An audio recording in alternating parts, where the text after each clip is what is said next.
Dans les années 1880, un vieux fermier béninois connu au nom d'Aketonyon avait perdu son cheval qu'il appelait affectueusement Kinkela.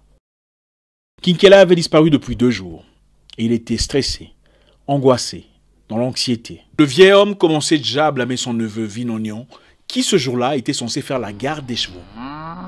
2 jours plus tard, ses voisins surgirent en criant « Bonjour Aketonyon, bonjour vieil homme !»« Aketonyon, vieil homme, nous avons bien vu ton cheval préféré, Kinkela, à l'autre côté de la rivière, galopant à toute allure.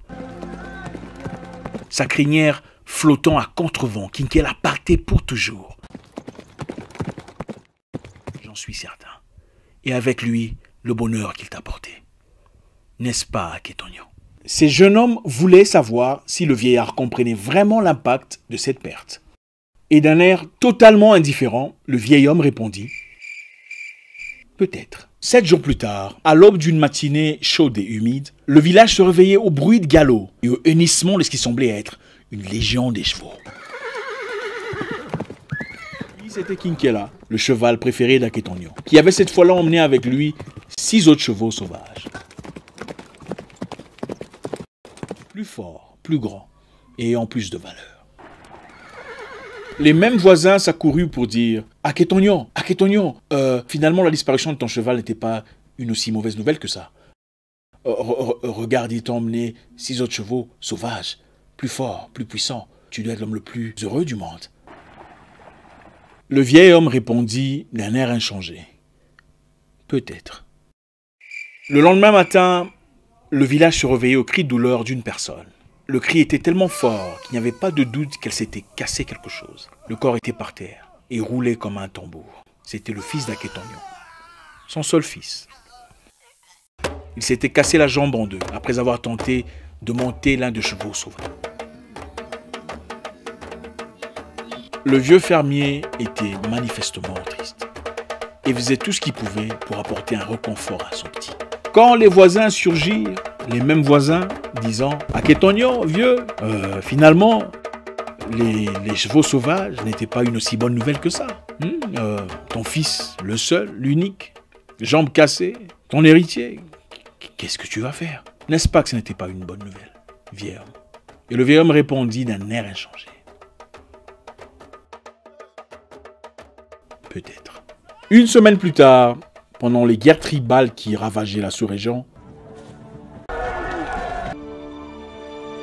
le chef des armées faisait du porte-à-porte pour recruter des forces chaque jeune homme compétent. Arrivé chez Aketonyon, son fils était là, fort, musclé jusqu'aux dents, mais jambes cassées, inutile à l'armée. Il était épargné, et ce fut le dernier jour que beaucoup de parents virent leurs enfants. Et les mêmes voisins vinrent pour parler à Aketonyon. Et vous vous imaginez la suite. La vie de l'homme n'est qu'une succession d'événements, un enchaînement des challenges. Ne restez pas longtemps coincé dans une situation amère. La vie de l'homme est un enchaînement de challenges, bons ou mauvais, mais qui ne dure jamais pour toujours. Avant votre naissance, dans le ventre de votre mère, vous aviez un challenge. Dans le ventre de votre mère, avant votre naissance, vous avez connu un challenge. Il fallait gagner une course. Une course vers la vie, contre 100 millions d'adversaires, aussi déterminés que toi. Motion to reach the egg. Aussi activés que toi, aussi près que toi. 100 millions d'adversaires courant dans une course effrénée vers la vie, dans lesquelles il fallait qu'un seul féconde un œuf.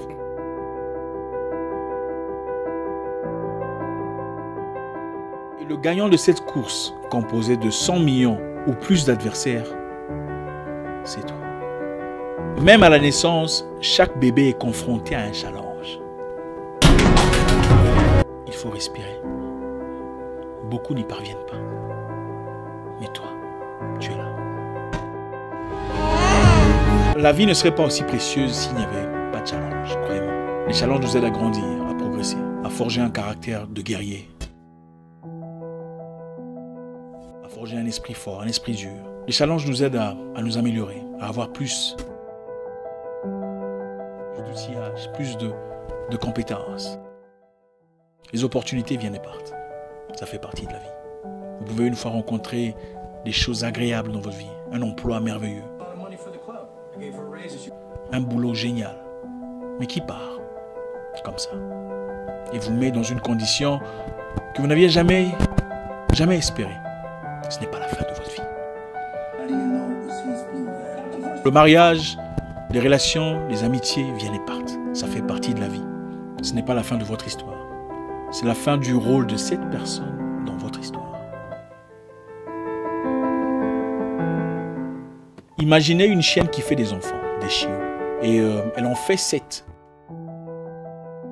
Et on lui prend 1, et on lui laisse 6. 6 mois plus tard, qu'est-ce qui arrive? Observez les chiots. Celui qui est parti comparé à ceux qui sont restés.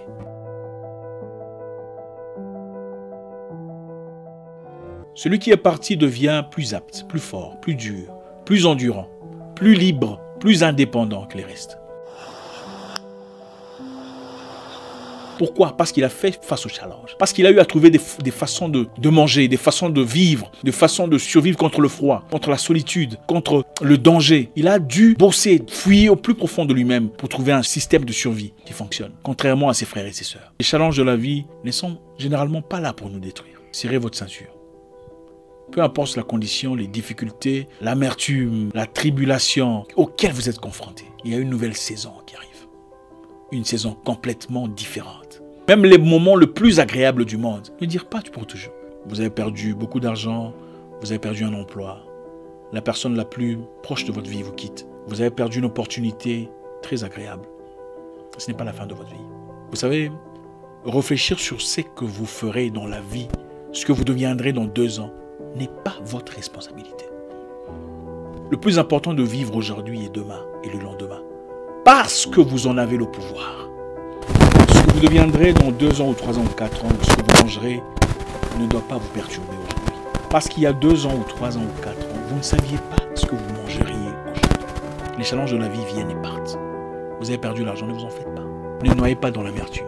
L'argent que vous avez perdu reviendra au moment donné.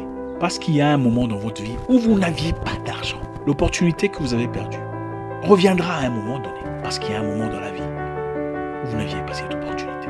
La vie est composée de plusieurs mystères au-delà de notre contrôle, sans lesquels elle serait de la mer à boire, mais perdrait toute sa substance. Les choses arrivent pour une raison bien précise. Vous n'êtes pas obligé de le savoir. Votre responsabilité de les surmonter n'est pas vous éparpiller et continuer à respirer. Il y a un début et une fin à toute chose. Peu importe ce que c'est, peu importe ce que vous traversez, peu importe ce que vous vivez, peu importe les conditions dans lesquelles vous vous retrouvez aujourd'hui. Ne vous en faites pas. Le moment viendra, vous n'en parlerez plus. Mon nom est Isaac Poincasa, le guerrier noir, votre frère.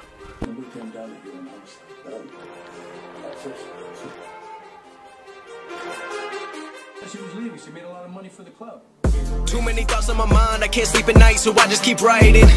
I don't need no help, I don't need opinions, so don't waste my time then. I just been living online, my city don't show me no love and that's fine. Fuck local radio stations, I got more plays than all of these rappers combined. I'm going